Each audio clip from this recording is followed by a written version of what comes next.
let's say you got a movie star client, and for whatever reason, People Magazine calls and they want the interview, and you have to tell them no.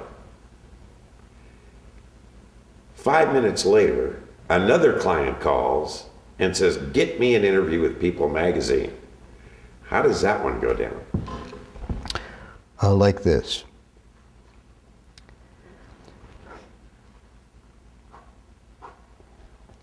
When the media person calls me, your example, People Magazine, or a radio station or a TV station, a Good Morning America, the Today Show, or whatever it might be, and I'm talking to a talent coordinator, the first thing I think about when I get that call is, I used to be that person.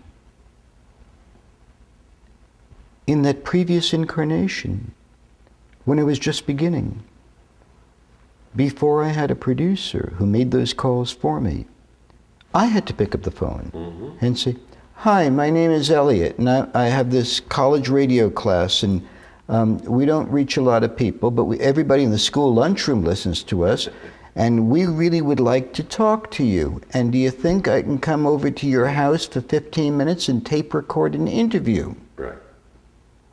I made the phone calls. I remember most of the time people hanging up on me or saying, how did you get this number? Right. What would you say your name was? I was in the receiving end of that stuff for years. And I remembered one of the teachings from the early days. This goes back to 1963 or 64, my college radio station, where our last assignment in broadcasting was to see if we could get a celebrity that would agree to do an interview on the school radio station. And all of us were given that assignment. Everybody.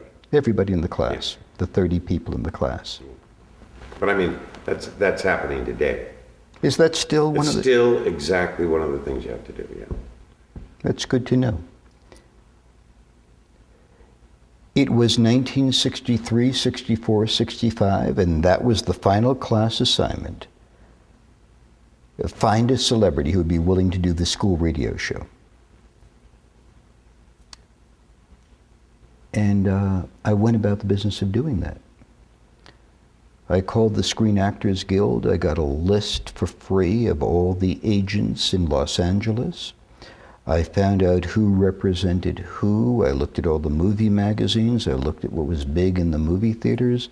I thought about my own wish list, and I made 100 phone calls. Hand wrote 200 letters to the addresses care of the agent and the manager, and waited by my telephone at that one-room apartment that I had. Well, Jim, for whatever it's worth, during that brief time at LA City College, here's who called me back and said, I'd be happy to do an interview with you. The first call was Richard Chamberlain, Really? who was starring in Dr. Kildare at the time.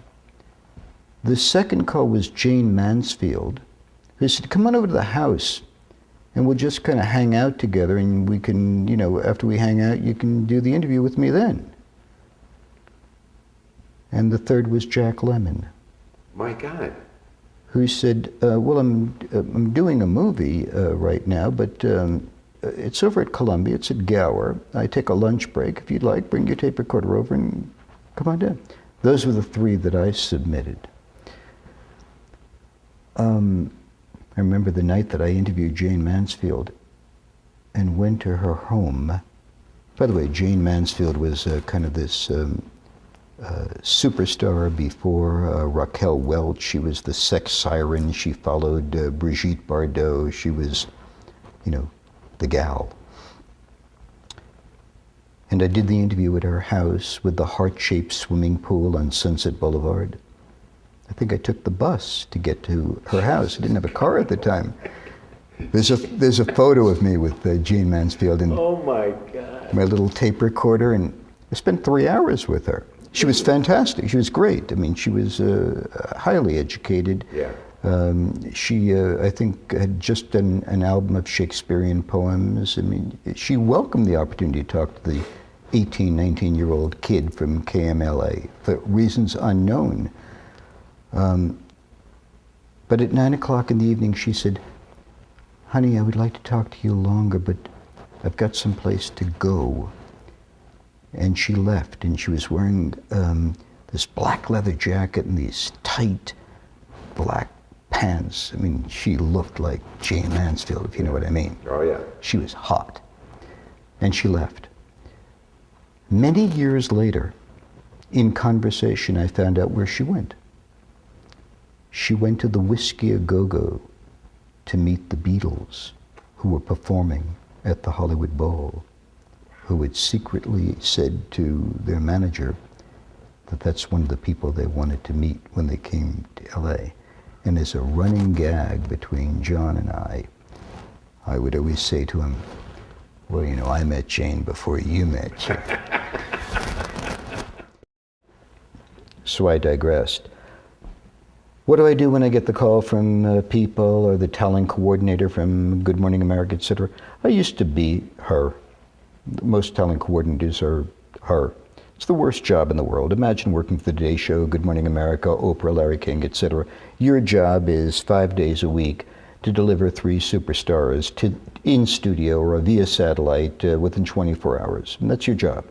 And they keep a bulletin board and a list how many times you're able to get Brad to say yes, and who did you deliver this week. And it's a revolving door, and all those women are incredibly neurotic and underpaid, and it's just all terrible.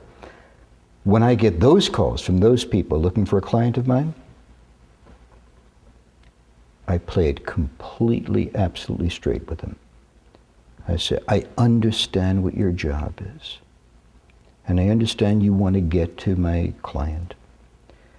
It can't happen for these reasons. I know how that's going to make you look. I know that that's what you're going to have to report to your senior producer. Yeah. And it breaks my heart. But that's the way it is. That's how I deal with it. I get off the phone and I feel lousy. Here's what you don't do. You do not refuse to return their call. You do not say to them, "Well, I'm going to get to the client, I'll see what I can do for you." Well, maybe, but let me tell you something. If I can land this client for you, I've got somebody else who's just written a new diet cookbook. Mm-hmm.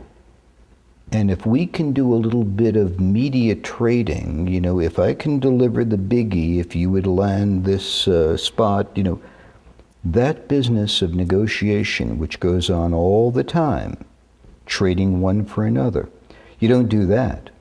You don't make false promises. You don't ignore them. You don't refuse to return their phone calls. You don't say to them, "Are you kidding? We could do any show we want. We're not going to do Good Morning Philadelphia," and hang up on them. I don't do that. I never did that. Right. It just made me feel sad that I had to say no. And naturally, I had to say no on behalf of the clients more than I had to say yes. Yeah. It was a miserable job. I mean, Yeah, I think it would be a miserable job, and especially with somebody with a conscience. I'm a person with a conscience, and being a media consultant, I loved the people I worked for, but I never received any pleasure from the work.